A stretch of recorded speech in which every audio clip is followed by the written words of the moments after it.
সুপ্রিয় দর্শক শ্রোতা, আসসালামু আলাইকুম। কৃষি তথ্য সার্ভিসের কৃষি কাহন অনুষ্ঠানে আপনাদের স্বাগতম। আমাদের দেশে ধান, গম, দানাদার ফসলের পাশাপাশি ভুট্টাও বেশ জনপ্রিয় হয়ে উঠেছে। তবে বৈশ্বিক জলবায়ু পরিবর্তনের কারণে ভুট্টা চাষাবাদের ক্ষেত্রে নানা রকম পোকা আক্রমণ করছে। আজ আমরা ভুট্টা ফল আর্মিওয়ার্ম পোকা সম্পর্কে জানব। আমাদের মাঝে উপস্থিত আছেন কৃষিবিদ মোহাম্মদ মশিউর রহমান। আপনাকে আমাদের স্টুডিওতে স্বাগতম। আপনাকে ধন্যবাদ। আমরা জানি ভুট্টা রবি, গ্রীষ্ম, বর্ষা 3 মৌসুমে চাষাবাদ হয়ে থাকে। তবে ভুট্টা চাষাবাদের ক্ষেত্রে কৃষক ভাই বোনদের ভুট্টা ফল আর্মিওয়ার্ম পোকাটি বেশ আতঙ্ক সৃষ্টি করছে। তো এই ভুট্টা ফল আর্মিওয়ার্ম পোকাটি ভুট্টার নাম দিয়েও হয়েছে, তারপরও কি অন্য কোনো ফসলে আক্রান্ত হচ্ছে কিনা এবং কি কি ক্ষতি করতে পারে? ভুট্টা আবাদে এই ফল আর্মিওয়ার্ম এখন একটি আতঙ্কের ব্যাপার। বিশেষ করে একসময় আমাদের দেশে এটা ছিল না। গত 2019 সাল থেকে আসলে এটার আক্রমণের তীব্রতা দেখা যাচ্ছে। এটি অত্যন্ত ক্ষতিকর একটি পোকা ভুট্টার জন্য, এবং দেখা গেছে এর আক্রমণের তীব্রতার প্রেক্ষিতে প্রায় 80% পর্যন্ত ভুট্টার ফলন কম হতে পারে। এই পোকার আক্রমণের অনেকগুলি লক্ষণ আছে। আমরা বিশেষ করে পাতার দিকে তাকালেই এর আক্রমণ বুঝতে পারবো। পাতার মধ্যে ছিদ্র অথবা কাটা, এবং একই সাথে পাতার মধ্যে সেই পোকার ডিমের গাদা দেখেও আমরা বুঝতে পারি যে এই গাছটি ভুট্টার ফল আর্মিওয়ার্ম দ্বারা আক্রান্ত হয়েছে। ভুট্টায় ফল আর্মিওয়ার্ম পোকা কি অন্য কোনো গাছে আক্রান্ত করে? না, এটি মূলত ভুট্টার জন্যই আসলে এটি ভয়ঙ্কর। অন্য কোনো ক্ষেতের এটা নমুনা আমরা এখনো পাইনি। পোকাটার একটু জীবনচক্র বা কিভাবে বিস্তার লাভ করে জানতে চাচ্ছি। এটি আসলে তাপমাত্রার উপর খুব বেশি নির্ভরশীল।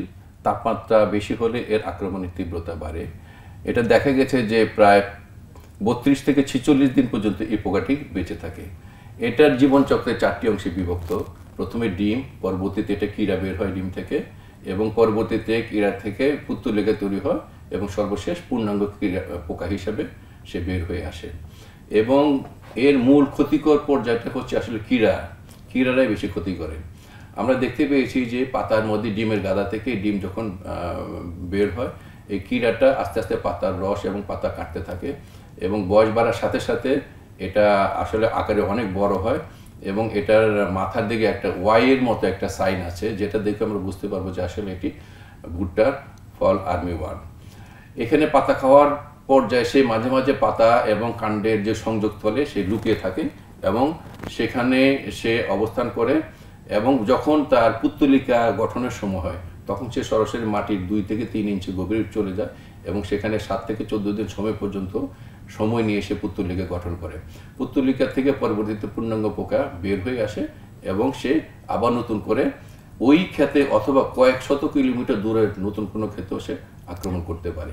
তবে সাধারণত দেখা গেছে যে স্ত্রী পোকা ডিম পাড়ার পরপরই সে মারা যায়। এই ক্ষতিকর পোকা এবং ভয়ঙ্কর পোকাটি এটা নিয়ন্ত্রণের জন্য আমাদের কি উপায় হতে পারে? আসলে আমাদের কৃষিবিদরা দেখেছেন এই পোকাটি কীটনাশকের প্রতি খুব বেশি সহনশীল। অর্থাৎ আপনি একটি কীটনাশক প্রয়োগ করলে কিছুদিন পরে দেখা যায় যে সেই কীটনাশকে এক পোকাটি দমন করা হচ্ছে না। সেজন্য আমরা জৈবিক দমনের উপর বেশি গুরুত্ব দিতে কৃষকদের বলি। এই সমস্ত জৈবিক দমনের মধ্যে আছে যে মাটিটাকে গভীরভাবে চাষ দিতে হবে। অর্থাৎ মাটির ভিতরে যদি কোনো পুত্তলিকা অথবা কীড়া থাকে তাহলে সে ধ্বংস হয়ে যাবে। একই সাথে আমরা প্লাবন সেচ দিয়েও এই পোকাকে দমন করতে পারি। অর্থাৎ পানি থাকলে সে শ্বাস প্রশ্বাস নিতে না পেরে মাটির নিচে অবস্থিত সমস্ত পুত্তলিকা এবং কীড়াগুলি মারা যায়। আর সেই সাথে আমরা ফেরোমন ট্র্যাপ ব্যবহার করে পুরুষ পোকাকে ধ্বংস করেও এই পোকাকে আমরা দমন করতে পারি। এছাড়া কিছু উপকারী পোকা যেমন স্পাইডার, লেসউইং এবং ট্রাইকোগ্রামা, এগুলিকে লালন পালন করেও কিন্তু এই পোকাটাকে দমন করা যায়।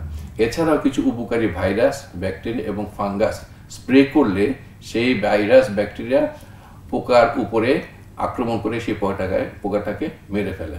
তো আমরা এইভাবে আসলে পরজীবী বা বায়োলজিক্যালি আমরা এটাকে কন্ট্রোল করতে পারি। আচ্ছা, আমরা এতক্ষণ ধরে জৈবিক দমন সম্পর্কে জানলাম। রাসায়নিকভাবেও কি কোনো নিয়ন্ত্রণের উপায় আছে কিনা?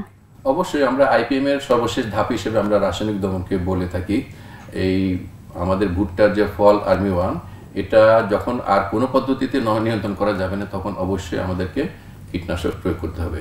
সেক্ষেত্রে ক্লোরোপাইরিফস এবং সাইপারমেথ্রিন গ্রুপের যে কোনো ওষুধ, বিশেষ করে আমি যদি বলি নাইট্রো, সাকসেস, প্রোটেক্ট, প্রোক্লেম, এই জাতীয় ওষুধগুলি স্প্রে করলে ভালো ফল পাওয়া যাবে। আপনাকে অনেক ধন্যবাদ।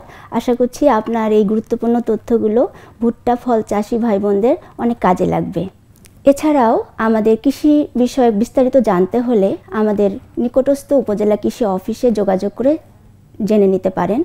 তাছাড়া কৃষি তথ্য সার্ভিসের কৃষি কল সেন্টার 16123 নম্বরে সকাল 8টা থেকে রাত 8টা পর্যন্ত রবিবার থেকে বৃহস্পতিবার যে কোনো নম্বর থেকে কল করে বিস্তারিত জেনে নিতে পারেন। ধন্যবাদ।